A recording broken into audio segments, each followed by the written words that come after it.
बहरहाल बिहार के बाद अब बात होने जा रही है उस प्रदेश की जहां भारतीय जनता पार्टी के लिए बहुत मुश्किलें हैं, लेकिन इस बार एक अपॉर्चुनिटी भी दिखाई दे रही है।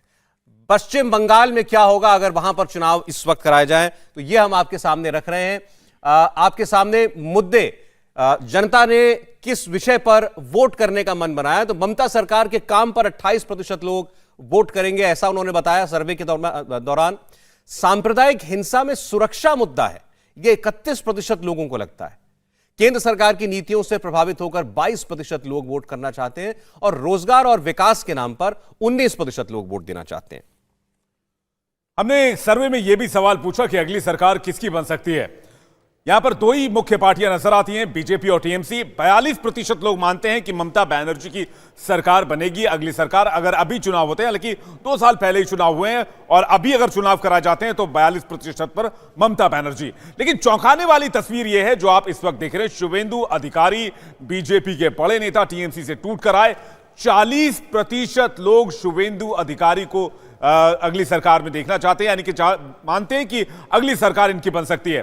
तो बहुत बड़ा फर्क नहीं है, बहुत क्लोज आ चुके हैं। और जो खाई कही जाती थी टीएमसी और बीजेपी के बीच में, वो अब कहीं ना कहीं बहुत हद तक खत्म होती नजर आ रही है। 42% पर ममता बनर्जी टीएमसी है, तो वहीं 40% पर शुवेंदु अधिकारी और बीजेपी है।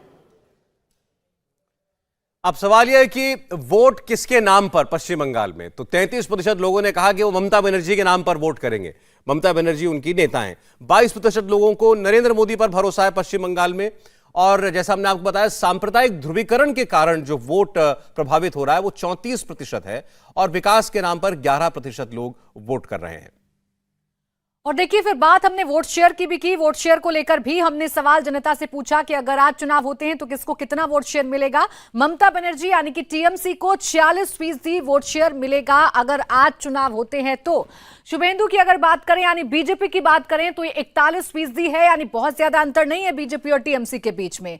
अधीर यानी कि कांग्रेस की बात करें तो 3% है। इसके अलावा अगर हम बात करें मोहम्मद सलीम, तो उन्हें केवल 5% ही वोट शेयर मिलता हुआ नजर आ रहा है। और अन्य की अगर बात कर लें तो अन्य के खाते में 5% वोट शेयर मिलता हुआ नजर आ रहा है। यानी बीजेपी और टीएमसी के बीच में ही कड़ी टक्कर है, बहुत ज्यादा अंतर वोट शेयर में नजर नहीं आता है।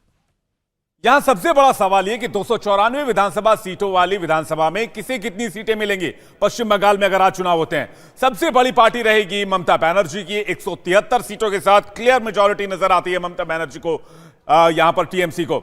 लेकिन चौंकाने वाली तस्वीर यह है, शुवेंदु अधिकारी के पास 112 सीटें आती दिख रही हैं। यह बहुत बड़ा आंकड़ा है। बीजेपी पहली बार ट्रिपल फिगर में दिख रही है। आपको बता दें कि इससे पहले जब चुनाव हुए थे तो लगभग 77 सीटों तक थी। अधीर रंजन चौधरी को 2 सीटें मिल सकती हैं, यानी कांग्रेस को। मोहम्मद सलीम को 2 सीटें मिल सकती हैं और अन्य के खाते में 5 सीटें जा सकती हैं।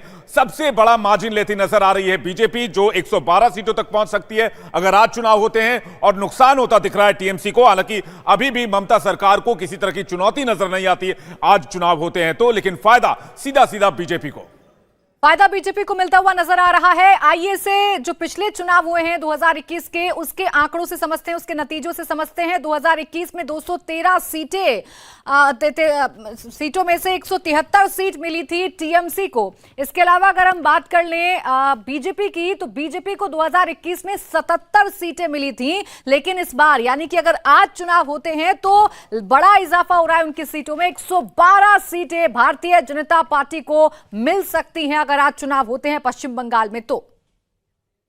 और अब सवाल है कि सबसे ज्यादा पसंदीदा सीएम चेहरा कौन है। तो इसमें ममता बनर्जी के आसपास कोई दिखाई नहीं देता। 46% लोगों की पसंद ममता बनर्जी, 24% लोगों को लगता है शुभेंदु अधिकारी बेहतर सीएम हो सकते हैं। दिलीप घोष सांसद हैं बीजेपी के, 20% लोग दिलीप घोष का नाम ले रहे थे और 2% लोग कांग्रेस पार्टी के लीडर अधीर रंजन चौधरी को मुख्यमंत्री बनते देखना चाहते हैं। उनकी पार्टी को सीटें मिल रही हैं हमारे सर्वे में केवल 2। मैं आरती जी से पूछना चाहता हूं, आरती जी, लगता है कि अभी भी बहुत गैप है, अभी भी और बहुत काम करना है बीजेपी को। चौथा टर्म लेने से कैसे रोकेगी भाजपा ममता बनर्जी को? देखिए, क्लियरली वेस्ट बंगाल की जो पॉलिटिक्स है उसमें बीजेपी ने एक डेंट जो मारा पिछले असेंबली इलेक्शंस में, लग रहा है कि वो फॉर्मूला वो दोबारा से शायद इस्तेमाल करेंगे। तभी आपका जो कम्युनल पोलराइजेशन के बारे में आप बता रहे थे कि उसकी वजह से जो आंकड़ा है वो बदल सकता है।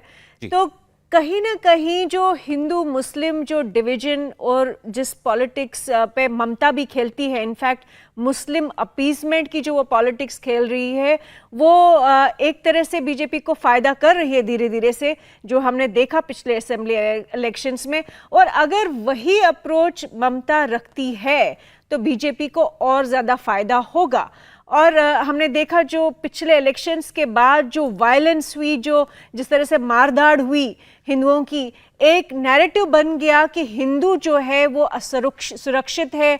वेस्ट बंगाल में ममता बनर्जी का हिंदुओं के प्रति कोई सिंपैथी नहीं है। और ये सारे जो इश्यूज है, और कन्हैया लाल की जो मृत्यु हुई उस पे भी जिस तरह से वेस्ट बंगाल ने एक पोजीशन ली ऑपोजिशन का साथ लेते हुए कई सारे ऐसे मुद्दों पर, तो ये कहीं ना कहीं मुझे लगता है बीजेपी को आने वाले टाइम में ये फायदा ही करेगा। लेकिन उसके बावजूद जो मेन इश्यू रहेगा वेस्ट बंगाल का वो ये होगा कि वहां का अनएम्प्लॉयमेंट वो एक बहुत बड़ा फैक्टर बन सकता है।